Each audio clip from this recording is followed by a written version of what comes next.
Welcome back to BASP Test Kitchen. We're doing another fermentation project, and this is going to be how to make your own kombucha. That is my SCOBY there, which I have had for about a year. What's a SCOBY?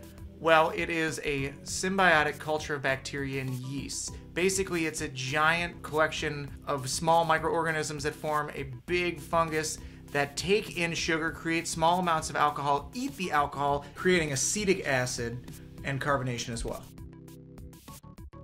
Now all we need to brew this is tea and sugar, and I'm using mostly English breakfast tea with a little bit of green tea to supplement, and just normal sugar. Now for every quart that we're brewing, we're going to use 7 grams of tea and 70 grams of sugar, and I know it sounds like a lot of sugar, but that SCOBY is going to be eating that and converting it into other delicious things for you. Now we are going to dissolve the sugar and mix the tea into 1/4 of the liquid that we're using. I did 1 quart because I'm making a 4-quart batch.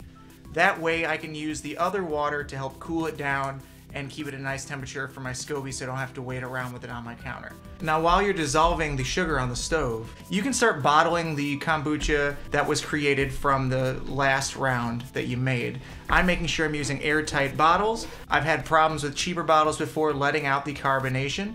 Now you could also add some juice at this time to make your kombucha a little bit sweeter or give it more complex flavor. And as I refill this back up to the other 3 quarts that I need, I make sure to leave a little bit of the old kombucha in there to help set up a nice environment for it. Now I've just been stirring, almost boiling this water to brew very strong sweet tea for the last 10 minutes. And after about 10 minutes, you're just gonna strain out the extra tea leaves, squeezing out all that good juice, and getting it ready to feed the SCOBY. The water in the pot is going to be too hot for the SCOBY itself, but mixed in with the other water, it should come down to about bathtub temperature and become an ideal environment for the SCOBY to grow and feed. Now, sweetened tea is our choice food for the SCOBY, but you could use other things. I've tried coffee kombucha before. You could use a variety of different kinds of tea. Just make sure you don't have anything that might end up killing the SCOBY, and I believe you're going to have to make sure you have something that has some caffeine in there from the get-go as well. Once you've mixed it down, you're just going to put your SCOBY right back in there and cover it with a lid that's going to let some of the CO2 that's building up come out. Now you're going to leave this for a week is my sweet spot. You can leave it to about a month and a half to make vinegar if you want as well, get all the sugar out of there.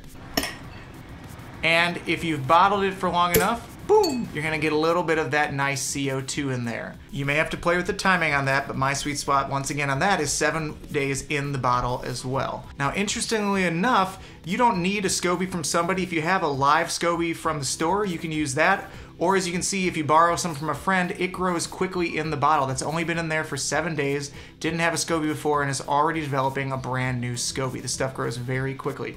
It is super refreshing, much more low sugar than anything else you're gonna buy in the market. Highly recommend it. Hope you try it out. Happy fermenting.